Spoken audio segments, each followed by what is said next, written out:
Seseorang, bayangkan coba kalau ada orang datang kepada Anda, saya beri selembar kertas, tanda tangani. Bapak kan baca. Bukan, tenang, betapa Anda menginginkan demokrasi, tapi Anda melawan prinsip-prinsip dasar demokrasi. Masih tidak memaksakan tanda.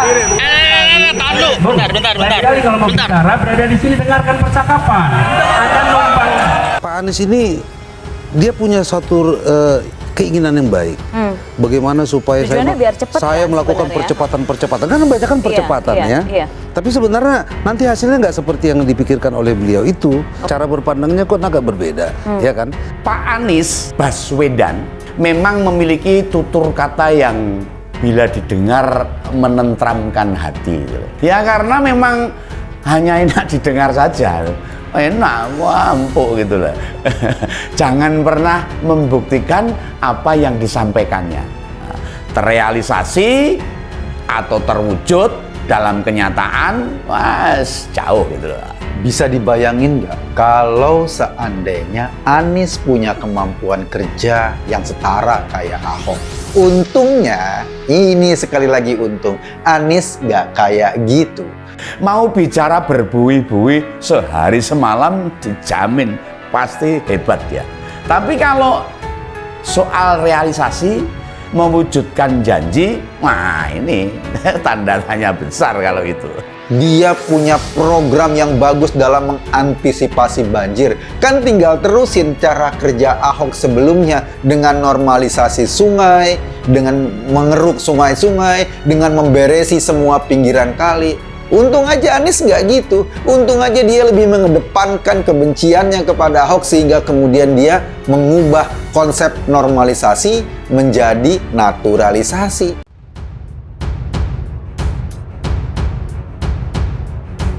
Anies disoraki massa karena tolak teken surat yang disodorkan demonstran. Gubernur DKI Jakarta Anies Baswedan menemui massa yang berdemonstrasi di depan Balai Kota DKI Jakarta Jumat. Meski membuka dialog dengan massa, Anies menolak memberikan tanda tangan saat disodorkan surat pernyataan dari massa. Surat itu pada intinya berisi pernyataan untuk menjamin pemerintah Provinsi DKI Jakarta akan bertanggung jawab terhadap permasalahan di ibu kota. Sambil lesehan di tengah-tengah masa aksi, Anies berkata tidak mudah untuk menandatangani surat yang belum pernah dipelajari sebelumnya. Penolakan dari Anies itu pun langsung disambut sorokan dari massa yang terlihat kecewa. Anies yang akan purna tugas pada Minggu 16 November 2022 mendatang itu pun langsung meminta massa aksi untuk harus saling menghormati. Mantan Menteri Pendidikan dan Kebudayaan itu didampingi Wakil Gubernur DKI Jakarta Ahmad Riza Patria membuka dialog dengan massa sekitar pukul 15.50 WIB. Awalnya dialog berjalan santai, namun tak lama kondisi sedikit memanas. Hal itu saat Anies diminta menandatangani surat pernyataan tersebut. Kopaja mencatat Anies belum mampu menyelesaikan tugasnya terhadap 9 permasalahan yang ada di DKI Jakarta. 9 permasalahan yang disuarakan massa Kopaja tersebut yakni buruknya kualitas udara Jakarta yang sudah melebihi baku mutu udara ambien nasional, sulitnya akses air bersih di Jakarta akibat swastanisasi air, penanganan banjir Jakarta belum mengakar pada beberapa penyebab banjir. Selain itu, ketidakseriusan Pemprov DKI Jakarta dalam memperluas akses terhadap bantuan hukum, lemahnya pelindungan masyarakat pesisir dan pulau-pulau kecil di Teluk Jakarta. Hunian yang layak masih menjadi masalah krusial, penggusuran paksa masih menghantui warga Jakarta, belum maksimalnya penanganan COVID-19 serta dampak sosialnya, dan ketidakseriusan Pemprov DKI dalam melindungi penyandang disabilitas. Spanduk bertulis Nasdem akan gusur Parlok muncul jelang kedatangan Anies Baswedan ke Aceh. Jelang kedatangan calon presiden usungan Partai Nasdem Anies Baswedan ke Aceh pada 3 Desember 2022, muncul spanduk yang menyerang Partai Nasdem Aceh. Spanduk yang dipasang di kawasan Lamsayun, Kecamatan Inginjaya, Aceh besar itu bertuliskan, Nasdem untuk restorasi Indonesia akan menggusur partai lokal di Aceh. Kemunculan spanduk yang memuat gambar Anies Baswedan bersama Ketua DPW Partai Nasdem Aceh Teuku Taufikul Hadi tersebut baru diketahui pada Jumat 25 November 2022. Namun saat ini spanduk itu sudah diturunkan oleh pengurus partai tersebut. Wakil Ketua DPW Partai Nasdem Aceh, Ramadana Lubis, dalam keterangan tertulis yang disampaikan ke serambinews.com Sabtu 26 November 2022 mengatakan bahwa spanduk yang mengatasnamakan Partai Nasdem merupakan bentuk politik adu domba dan fitnah terhadap partai tersebut. Nasdem sangat menyesalkan dan mengutuk keras upaya serta perilaku-perilaku yang berusaha mengadu domba antara Partai Nasdem dengan partai-partai lain, serta mencoba membuat suasana tidak nyaman dan tidak kondusif di Aceh. Ketua DPD Partai Nasdem Aceh Besar Furqon Firmandes juga menambahkan, saat ini pihaknya telah mewanti-wanti kepada seluruh kader Nasdem agar selalu awas dengan tindakan sejumlah yang tidak bermaksud baik. Calon Presiden RI usungan Partai Nasdem Anies Baswedan dijadwalkan akan berkunjung ke Aceh pada 3 Desember 2022. Anies akan menyapa masyarakat Aceh lewat panggung silaturahmi Anies yang dipusatkan di Taman Sultanah Safiatuddin, Kompleks Anjungan Pekan Kebudayaan Aceh, Lamplit, Banda Aceh. Ketua DPW Partai Nasdem Aceh Teuku Taufikul Hadi mengatakan panggung silaturahmi akan diawali dengan jalan sehat bersama Anies. Pada acara itu Nasdem menyediakan berbagai hadiah menarik seperti 2 paket umroh dan 2 sepeda motor dan puluhan hadiah hiburan lainnya. Taufikul Hadi mengatakan rombongan Anies akan mendarat di Bandara Sultan Iskandar Muda, Belang Bintang, Aceh Besar pada Jumat 2 Desember 2022. Rombongan Anies akan dipimpin Wakil Ketua Umum Partai Nasdem Ahmad Ali. Dari bandara, rombongan menuju Masjid Baitur Rahman untuk melaksanakan sholat Jumat. Daftar tokoh Nasdem di Bali NTB yang mundur usai Anies Baswedan Capres. Beberapa tokoh Partai Nasdem resmi mundur usai Anies Baswedan diusung sebagai calon presiden 2024. Tokoh-tokoh tersebut berasal dari Bali dan Nusa Tenggara Barat. Siapa saja mereka? Berikut daftar tokoh Nasdem yang mundur usai Anies Baswedan Capres. 1.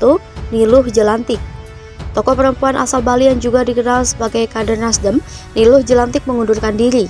Pengumuman itu disampaikan lewat akun Facebook Niluh Selasa 4 Oktober 2022. Sehari setelah Nasdem mendeklarasikan Anies Baswedan sebagai capres yang diusung 2024.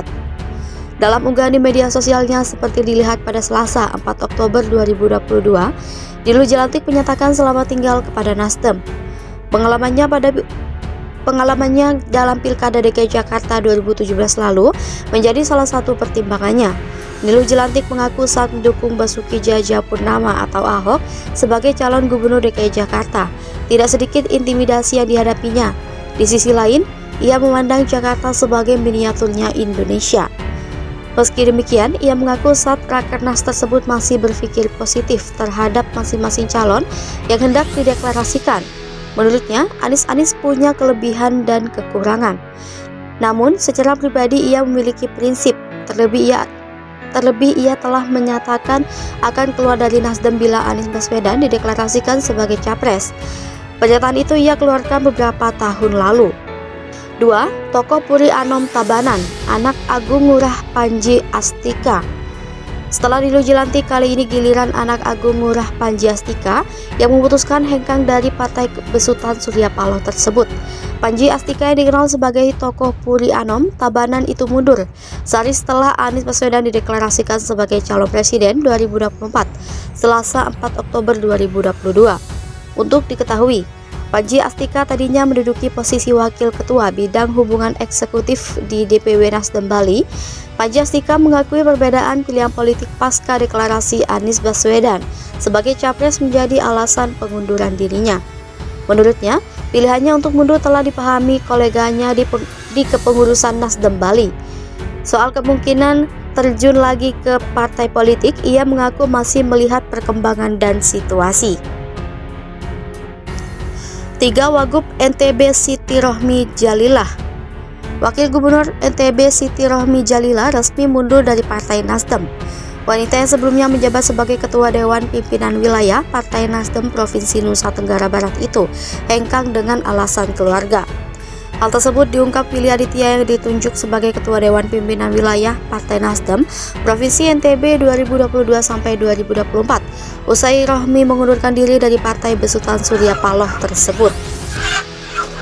Pengunduran diri Rohmi diumumkan langsung oleh Koordinator Kemenangan DPP Nasdem Wilayah Bali Nusra, Juli Lais Kodat di Mataram, Jumat 25 November 2022 sore. Menurut Juli, surat pengunduran diri Rohmi yang juga Wakil Gubernur NTB itu telah diterima oleh pimpinan Nasdem di Jakarta pada Rabu 22 November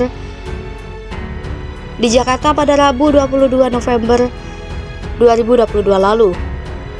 Juli enggan merinci alasan utama Rohmi pamit dari Partai Nasdem. Menurutnya, Rohmi pun tidak menyebutkan alasan keluar dari Nasdem itu dalam surat pengunduran diri itu.